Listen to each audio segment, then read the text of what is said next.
justamente el estar juntos, el poder escucharnos mutuamente, el poder elevar nuestras voces a Dios en una unidad física también, se echa de menos y se extraña. Pero así también, como cristianos, tenemos la confianza en el Señor y que Él tiene el control de estas circunstancias y también podemos aprender en este tiempo y Él siempre quiere enseñarnos, hacernos crecer en nuestra fe, hacernos crecer en nuestro carácter, hacer crecer nuestra vida de acuerdo a sus propósitos y de acuerdo a su voluntad. Así que este día vamos a compartir la palabra, es un desafío hacerlo de esta manera, en un silencio absoluto aquí, dejé una pieza a Rocío con los niños, pero veo sus caras y eso ya es algo de cercanía nos genera. Así que así como están, los invito a orar. Dios, gracias Señor, porque tú en todo tiempo eres bueno, Señor. Gracias a Dios porque tus misericordias son nuevas cada día, Señor. Y sobre todo, gracias en este tiempo, Dios, porque tenemos a quién recurrir, tenemos en quién confiar, tenemos en quién dejar nuestras cargas, nuestros temores, nuestras angustias, Señor, nuestras inquietudes. Tenemos, Señor, un lugar donde cubrirnos, Señor, bajo tu ala, Señor, como dice el Salmo.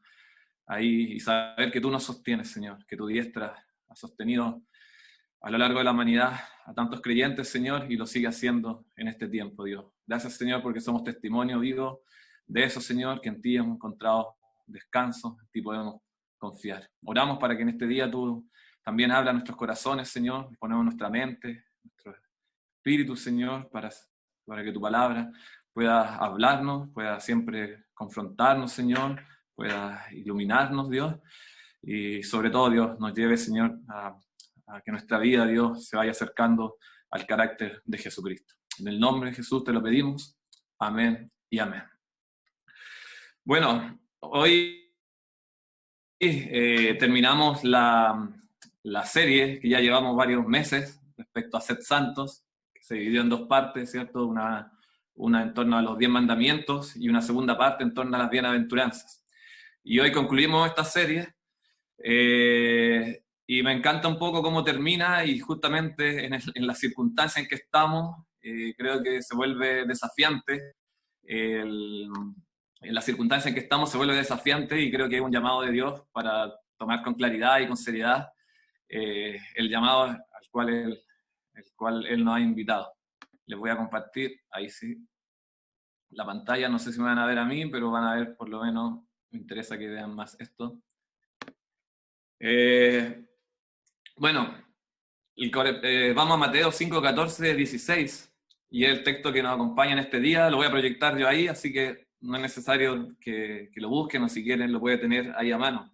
Pero antes quería comentarles justamente de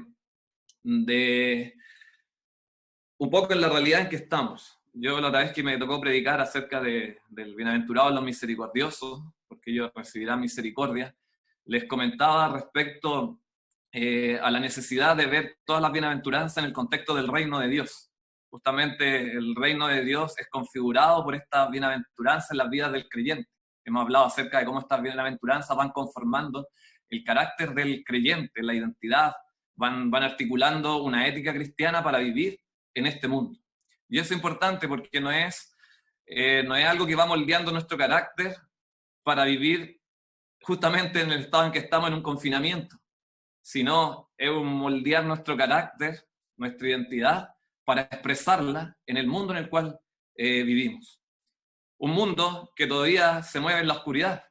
Ya por eso el título de este mensaje es Cuando la oscuridad asoma, y no es porque ahora esté apareciendo la oscuridad, sino porque la oscuridad ha estado presente desde que el pecado entró al mundo. ¿Ya? Pero a la vez, nosotros tenemos una esperanza cierta y clara. Cuando Jesucristo dijo el reino de los cielos se ha acercado, marcó un hito en la historia de la humanidad, en la historia cósmica incluso, porque el reino de los cielos se acercó. Y yo les decía que vivíamos en este traslape de los tiempos. Por un lado, la historia que tenemos, en la cual vivimos, donde aún la oscuridad está presente, pero por otro lado, el hecho de Jesucristo marcó un punto de inflexión, porque el reino de los cielos se acercó y inauguró un nuevo tiempo, el tiempo que va a durar por toda la eternidad, que es el reino de Dios, al cual nosotros hemos sido llamados para ser ciudadanos de ese reino y conformarnos a los valores y a los principios de ese reino. Y vivimos en ese traslape de épocas, ¿ya? La maldad existe, el pecado existe, pero el reino de Dios también es una realidad. Y nosotros vivimos con esperanza, porque la esperanza es cierta, de que Jesucristo volverá y ese reino será consumado. Pero también vivimos con realismo. Por lo tanto, no podemos ser ni fatalistas, pero tampoco podemos actuar con un optimismo iluso, porque sabemos que este mundo está roto y este mundo está quebrantado. Y en este tiempo es sumamente evidente cuánta gente está paralizada por el miedo, el egoísmo, la apatía o simplemente la impotencia. En este tiempo de estar encerrados, Twitter ha sido una buena compañía. Y les voy a citar varias veces varios tweets que me han llamado la atención. Y había uno que me llamaba la atención, de una mujer que escribía tal cual: más allá del dolor, de la impotencia, de las responsabilidades, esta situación ha de hacernos reflexionar a todos. ¿Qué sociedad hemos creado? ¿Cuáles son los pilares que la sostienen? ¿No son acaso ídolos de barro que se desmoronan y nos dejan a la intemperie? Y me llamaba la atención eso porque estas crisis nos llevan a pensar dónde y cómo vivimos. Y me gustaba la frase que usaba, aquellos ídolos de barro, porque esta crisis está botando muchos de esos ídolos, que no han prometido éxito, no han prometido futuro, seguridad, estabilidad. Pero caen en estas crisis, y eso muestra la fragilidad de lo que hemos construido, la fragilidad del mundo en el que vivimos, y muestra sobre todo la fragilidad también de nuestras propias vidas, de un virus, ¿cierto?, que no distingue entre clases sociales, no ha distinguido entre fronteras ni naciones. Entonces, de un momento a otro nos encontramos y nos damos cuenta, estas crisis nos muestran lo frágiles que somos. Pero me llama la atención también, yo creo que es un buen, tal vez uno puede diagnosticar de alguna manera en las redes sociales cómo está nuestra sociedad. Y frente a esta fragilidad, por otro lado, pensaba o tenderíamos a pensar que eso nos debería llevar a la humildad, ¿cierto? Debería llevar a replantearnos las cosas. Pero la realidad es que no siempre es así. Incluso si vemos la historia del mundo, hemos tenido una infinidad de crisis y tampoco ha sido así. Después que volvemos a la normalidad, volvemos a ser las mismas personas, a actuar de las mismas maneras. Y veía que en medio de esto, también entrando ahí en Twitter, es impresionante la forma en que tenemos de enfrentarnos a esto. Lo que la palabra dice de no ser sabio en nuestra propia opinión es algo sumamente evidente en la gente. Todos son sabios en su propia opinión, y muchas veces nosotros también.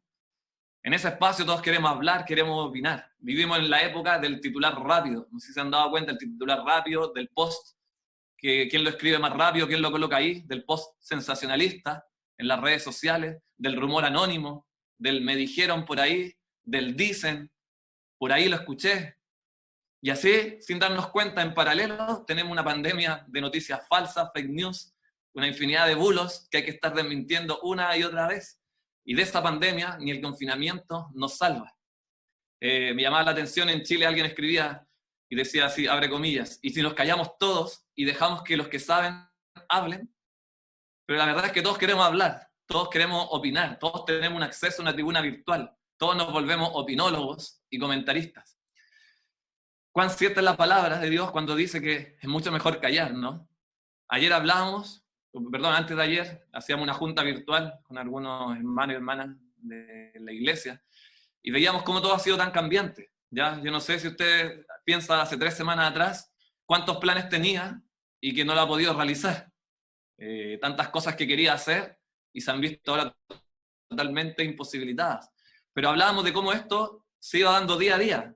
Ya hace 3 semanas planificábamos y veíamos esto algo lejano, y al día siguiente lo veíamos un poco más cerca, pero no, todavía mi plan todavía va, y de repente se fue acercando y de repente, no se puede. Porque a medida que pasaban los días íbamos teniendo más información y eso iba mostrando que no somos dueños de nuestros planes. O cuántos planes están mirando hacia adelante que ya tienen el temor que se puedan volver incluso irrealizables a la luz de los acontecimientos.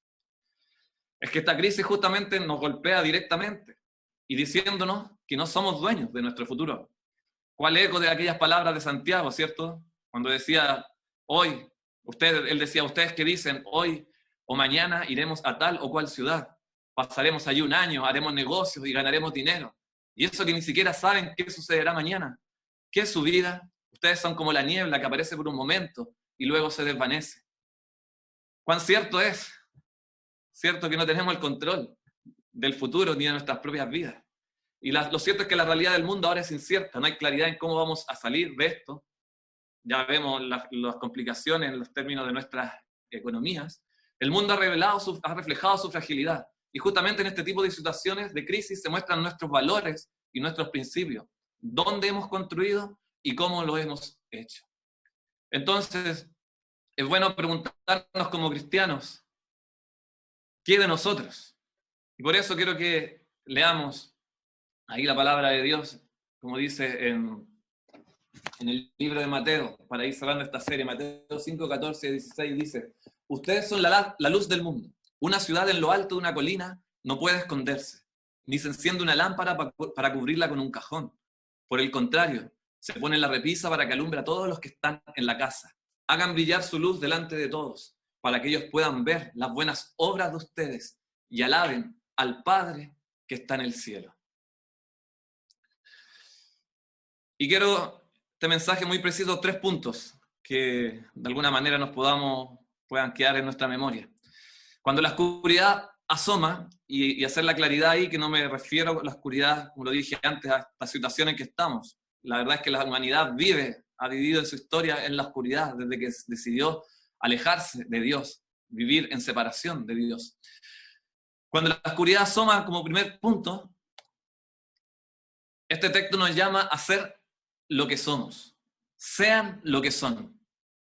Dice claramente: vosotros, ustedes, sois la luz del mundo. Sois la luz del mundo. Tenemos que imaginarnos a los discípulos ahí en este monte, en este sermón del monte. Dice que estaba toda la multitud, pero Jesús se aleja un poco y los discípulos se colocan en el primer lugar. Ellos son los que están ahí, su núcleo cercano. Y a los discípulos habían sido llamados al seguimiento de Jesús. Habían sido llamados a la renuncia, a la negación, al autoolvido. Habían sido llamados por Jesús a tomar la cruz y seguirles. A ellos, esto es un llamado radical que han tenido ellos. Y a ellos les dice Jesús: ustedes son la luz del mundo. No está haciendo una comparación, como bien lo decía Eric la semana pasada respecto a la sal. No es ustedes son como la luz, sino ustedes son la luz del mundo. Tiene que ver con el ser. Por eso, cuando la oscuridad asoma, nosotros tenemos que ser lo que somos. Vosotros sois, es un indicativo de nuestra condición. No se amonesta a los discípulos a cumplir una tarea que los llevará al estado deseado, sino más bien a convertirse en lo que ya son.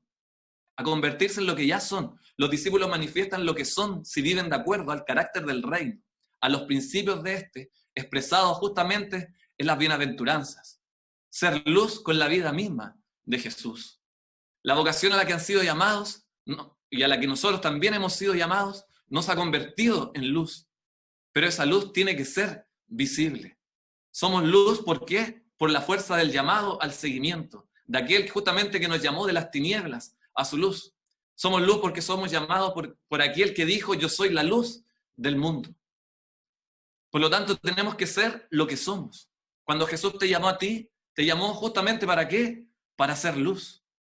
No te llamó para vivir en un estado de confinamiento, sino te llamó para moldearte, para ser transformado por su poder, por su gracia, para que tú, en este mundo donde Él no te sacó, a pesar de que no perteneces a este mundo, a pesar que no somos de este reino, nos dejó en este mundo, ¿para qué? Para alumbrar, para iluminar en medio de esta oscuridad que asoma. Entonces realmente tenemos que ser lo que somos, luz del mundo. Y esto tiene implicancias fuertes y contundentes y serias en nuestras vidas. Son las mismas que para los discípulos, las mismas implicancias las tiene también para nosotros. Porque esto debería cambiar nuestra perspectiva de cómo vivimos, cómo articulamos nuestra vida, si entendemos la claridad y la profundidad de este llamado al seguimiento para hacer luz en este mundo. Como segundo punto, cuando la oscuridad asoma, se nos llama a no ocultar nuestro llamamiento. No oculten su llamamiento. Nuestro llamado es hacer luz. Y aquí Jesús da 2 ejemplos o da dos ilustraciones para entender esto. Por un lado coloca una ciudad en lo alto de una colina, dice que no puede esconderse. Imagínense una ciudad en una montaña, va a ser y resulta visible desde todos lados. Para los oyentes de Jesús, eso debe haber sido bien claro. Inmediatamente Jerusalén se viene a su mente, ¿cierto? Una ciudad en lo alto de una montaña es una referencia. Es algo que te puede guiar si andas perdido, algo que te puede orientar. Sumémoslo a esto en un contexto donde no existía luz eléctrica. Para nosotros, en una sociedad moderna, llena de energía eléctrica, a lo mejor es más difícil imaginarnos esto. Pero de hecho yo soy un hombre de ciudad y me encanta la ciudad. No creo que no he estado nunca en un lugar donde la oscuridad sea realmente oscuridad, donde no haya luz. A lo mejor alguno de ustedes ha tenido esa experiencia. Muchos cuentan que uno no puede ver, si coloca su mano delante, ni siquiera eso ve, cuando está esa oscuridad absoluta. Ese era el contexto en el cual Jesús hablaba estas palabras. Entonces, por lo tanto, una ciudad con lámparas de aceite en ese momento, sí que era una referencia, tal vez mínima para nosotros a la luz de nuestro tiempo moderno, pero para alguien que andaba ahí en las cercanías y necesitaba ubicarse, orientarse, esa ciudad sí que le servía de referencia, sí que lo orientaba, sí que lo guiaba. Si alguien andaba incluso con miedo, perdido en medio de la noche, eso le daba tranquilidad y lo orientaba para seguir adelante. Esa ciudad, hermanos, es la comunidad de los seguidores de Jesús. Es la buena luz que los cristianos derraman para suavizar la oscuridad, que de otra manera sería absoluta. Por otro lado, no habla de una lámpara. Dice, ni se enciende una lámpara para cubrirla con un cajón. Imagínense una lámpara de aceite en una casa de ese tiempo. Sería absurdo que en una noche esa lámpara se escondiera bajo un cajón. Ya, el almud, que sale en otras versiones, una caja de medida, que es una caja, y habla de colocarla debajo de esa caja, de ese almud. Eso le quita su función a la luz, le quita su función a la lámpara. Esa pequeña luz era fundamental para alumbrar en esa oscuridad total dentro de una habitación. La luz, hermano, no puede convertirse en oscuridad, pero su capacidad de iluminar se puede eliminar colocándola debajo de un cajón para que no alumbre ya la casa. Pero si se invierte la función y la luz es colocada sobre la caja, sobre una repisa, entonces la luz puede ejercer su función y dar luz a todos. Por lo tanto, la luz que somos nosotros no puede dejar y no puede esconderse, así como tampoco la ciudad de la colina no puede dejar de contemplarse. Siempre esa luz va a ser una referencia para otros, va a ser una referencia para el hogar, va a ser una referencia para la ciudad. Estamos, hermanos, llamados a alumbrar y a no esconder la luz. Estamos llamados a hacer retroceder la oscuridad y no a favorecerla.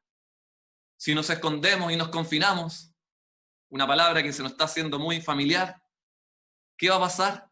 No daremos ni claridad, no alumbraremos, sino que al contrario, favoreceremos la oscuridad, favoreceremos la confusión y la desorientación. ¿Cuánta luz, hermanos, necesita este mundo? Las situaciones de crisis sacan a la luz lo mejor y lo peor del ser humano. Escribía Alex San Pedro en un Twitter. En estos momentos de tensión, decía él, sale lo mejor y lo peor de cada uno de nosotros. Verdadero liderazgo o amedrantamiento. Gana de servir más u oportunismo mediático. Calma y determinación o estrés e indecisión. Robo de ideas y plagios o creatividad y reconocimiento mutuo. ¿Qué sale de nosotros en estos tiempos? ¿Escondemos la luz? ¿Nos escondemos a nosotros o nos colocamos sobre la repisa para alumbrar? Porque justamente en estos momentos de crisis aflora, y me hacía mucho sentido, lo mejor y lo peor del ser humano. A las 8 de la noche todos salimos a aplaudir, ¿cierto? Y reconocer el sacrificio de todo el personal sanitario. Pero al rato nos podemos encontrar con la otra cara del egoísmo, de la insensatez, al prender la televisión, al entrar a las redes sociales. Y eso no distingue entre hombres y mujeres, ni rango etario, ni colores políticos, ni posición social, ni siquiera religiones. Y cuidado que nosotros también estamos expuestos a ese mismo virus, también. Entonces, en medio de este escenario, no podemos tener confinada la luz. Si la tenemos confinada, solo aportamos aún más a la oscuridad. A lo mejor pensamos en solo conservar una pretendida propia pureza, pero eso también es confinamiento, es confinar la luz, es abandonar el llamado de ser sal y luz. Como cristianos podemos mantener el título de cristiano, pero tener la luz confinada. Y la luz confinada es simplemente la renuncia al llamamiento, la renuncia al seguimiento de Jesús.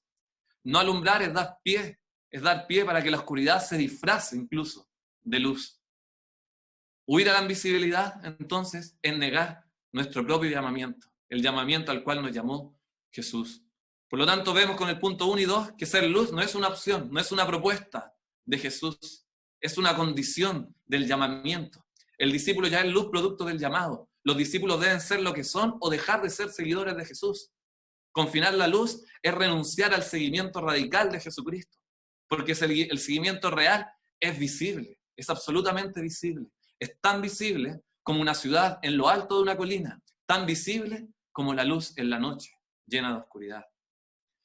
Como tercer y último punto, cuando la oscuridad asoma, vivan para dar luz. Dice el mismo texto, hagan brillar su luz delante de todos. Hagan brillar su luz delante de todos. Vivan para dar luz. La vocación de nuestro llamado es ser luz. ¿Pero para qué? Dice el texto, para que ellos puedan ver las obras de ustedes. Ellos puedan ver las obras de ustedes. Las buenas obras que son el fruto del carácter cristiano moldeado por estas bienaventuranzas que hemos estado compartiendo. Y pensaríamos que, muchas veces pensamos que nuestra luz tiene que ver con una declaración de nuestra creencia, una declaración doctrinal, un decálogo de lo que pensamos, o de nuestros dogmas eclesiales. Pero aquí el texto dice que esa no es la luz. La luz son nuestras propias obras. Así lo manifestó Jesús. Y no es contradictorio con el llamado a predicar el Evangelio, ¿cierto? A la gran comisión. Perdón, ahí está el tercer punto. No es contradictorio, porque se articulan y son la cara de la misma moneda. El evangelio que predicamos es el evangelio que vivimos. Si no, no sería evangelio. Por eso hablamos del evangelio del reino de Dios. La Escritura dice que se acercó, ¿qué es? El evangelio del reino de Dios. La proclamación de la buena noticia de que a pesar de nuestro pecado, Jesucristo, Dios entregó a su propio Hijo para salvarnos. Todo eso se da en un contexto de la intervención de Dios en la historia de la humanidad, donde ha traído su reino, y su reino será el que prevalecerá sobre las tinieblas. Su reino será el lugar donde no habrá más llanto, donde no habrá más dolor. Y nosotros somos llamados a vivir en ese reino, a vivir en ese reino. Y se vive accionando, obrando. Por lo tanto, esas acciones y esas obras, fruto de esa realidad de la buena noticia, la realidad del evangelio, empiezan a configurar una vida del creyente que empieza a ser luz en medio de la oscuridad. Las buenas obras de los discípulos deben brillar entonces con esta luz. Estas obras son las que Jesús produce en ellos cuando los llamó. Y aquellas obras, como les decía, surgen de aquellos que son pobres de espíritu, de aquellos que están llenos de mansedumbre y humildad, aquellos que tienen hambre y sed de justicia, aquellos que actúan con misericordia, aquellos que son limpios de corazón, que son pacificadores, aquellos que a pesar del oprobio y la persecución siguen brillando con sus buenas obras. Aquellas buenas obras, fruto del carácter y una ética cristiana, cuyo corazón son las bienaventuranzas, son las que el mundo debe ver. Esas obras son las que suavizan la oscuridad, las que consuelan en tanto hay dolor, las que extienden la mano al que la necesita, las que construyen con justicia. ¿Para qué alumbramos? ¿O cuál será el resultado de que estas obras alumbren en este mundo? El resultado será que quienes observen dicen que van a alabar al Padre que está en el cielo. Hermanos, las buenas obras son testimonios para la humanidad. Por esa visibilidad, por nuestra visibilidad, muchos hombres y mujeres se volverán a Dios y le alabarán y se unirán a la fila de creyentes a lo largo de la historia de la humanidad, que han decidido rendirse delante de Dios, que han decidido rendir sus rodillas. Pero es necesaria la visibilidad de los seguidores de Jesús. Si no, estamos renunciando al llamado que nos hizo Jesucristo. Hermano, por medio de nuestras obras se hará visible la cruz de Cristo. Las buenas obras mostrarán a aquellos que llevan la cruz de Cristo. Y justamente no seremos nosotros los exaltados, sino que nuestras obras mostrarán la cruz y ahí alabarán a Dios. ¿Qué estamos mostrando nosotros? Yo me imagino, por decir algunas cosas, cómo esto se va articulando en nuestras vidas. Aquellos cristianos que se desenvuelven en este mundo con los principios y los valores del reino que no son de este mundo, responden al mal con bien, por ejemplo. Son conocidos por su honestidad. No sucumben ante el egoísmo, la tacañería ni la avaricia. Son solidarios con el otro. Trabajan para bendecir a otros. Manifiestan misericordia porque saben que su propia vida es fruto de la misericordia.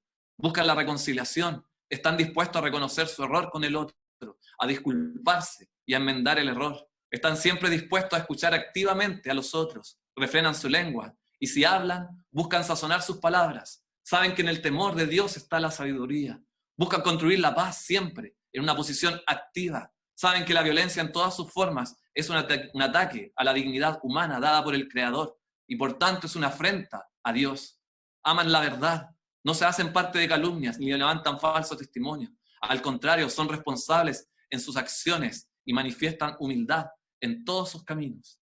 Son mansos y prudentes en su comportamiento personal, pero valientes y osados en las empresas e iniciativas justas.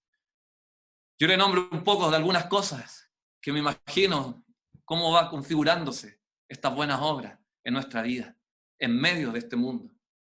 Y fíjese que cuando los cristianos han actuado bajo los principios del reino, sus obras han sido manifiestas. ¿Qué decía dice el libro de Hechos de la iglesia primitiva? Decía que dentro de esta comunidad de discípulos no había quien pasase necesidad.